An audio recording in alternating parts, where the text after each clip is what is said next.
भाई आखिर कब तक आर्या अनु के प्यार को नकारता रहेगा और उससे छुपते छुपाते बसता रहेगा। जी हाँ दोस्तों, जहाँ सीरियल तुमसे तुम तक में आ चुका है धमाकेदार ट्विस्ट, जहाँ एक तरफ अनु मिल जाती है जब आर्या से, तो वहीं जैसे ही अनु के मम्मी पापा उसे आवाज देते हैं उसी वक्त आर्या अनु के सामने से गायब हो जाता है और दीवार के पीछे जाके छिप जाता है। पर क्या अब अनु की नजरों से बच पाएगा आर्या? वेल, ये सब होता कैसे हम आपको बताते हैं। जहाँ दोस्तों अब एक तरफ अनु अपनी फैमिली के लिए मंदिर पहुंची होती है, तो जैसे ही वहां आरती कर रहे होते हैं उसी वक्त वहां पे मानसी आर्या की मां के साथ पहुंच जाती है और वहां पे पुजारी जी पे गुस्सा करने लगती है और कहती है कि तुम्हें पता है ना कि हम यहाँ के ट्रस्टी हैं, पहले पूजा हमें करने दो। तो वहीं अब पुष्पा के कहने लगती है कि भगवान पे तो सबका बराबर का अधिकार होता है ना, ये हम पहले क्या लगा रखा है।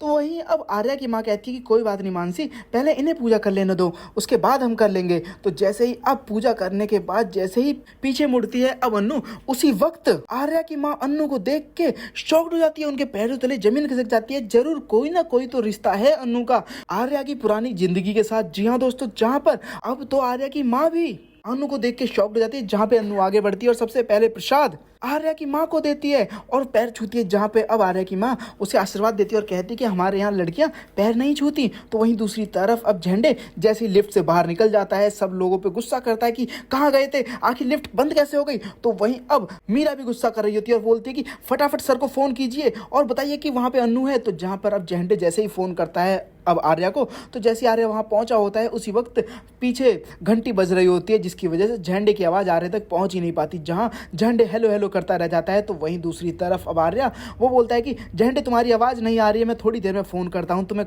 जहां पर अब आर्या तो फोन कट कर देता है और जैसे ही अपनी आंखों के सामने देखता है कि वो तो अनु है। जहां पर अब अनु के मम्मी पापा कहते हैं कि अरे हम तो रिसिप्ट लेना भूल गए, जिनके नाम का प्रसाद चढ़ाया था उनके नाम की रिसिप्ट लेकर आते हैं। तो वहीं अब अनु से बोलते हैं कि बेटा तुम प्रसाद दे दो सबको। जहां पे अब अनु सब में प्रसाद बांट रही होती है, तो अपनी आंखों के सामने आर्या अनु को देख के शॉक्ड हो जाता है और सोचता है कि क्या सच में हमें माता रानी मिलाना चाहती है, क्या सच में ये माता रानी का इशारा है कि दिल्ली से इतनी दूर मैं मंदिर आया मगर फिर भी वहां पे अनु मुझसे मिली गई। आखिरकार अनु की बात सच हो गई, 24 घंटे के अंदर आखिरी आधे घंटे में हम मिली गए। तो दूसरी तरफ अब आर्या फटाफट अपना मुंह पीछे कर लेता है और जो रंग सिद्धि माता के पास रखा होता है उसे अपने मुंह पे लगा लेता है और जैसे ही खड़ा होता है पीछे अनु प्रसाद दे रही होती है कि प्रसाद लीजिए। जहां पे अब आर्या बिना पीछे पलटे अपना हाथ आगे करता है और जैसे ही अब आर्या के हाथ में कड़ा देखती है, अनु समझ जाती है ये तो कड़ा बिल्कुल वैसा ही है जैसा सर के हाथ में है। तो जहां पे अब अनु के मम्मी पापा उसी वक्त आवाज देते हैं अनु को कि अनु बेटा। तो जैसे ही अब अनु पीछे पलटती है, इतने में ही आर्या वहां से गायब हो जाता है। जहां पे अब आर्या दीवार के पीछे छिप रहा है, मगर क्या अनु की आंखों से बच पाएगा आर्या?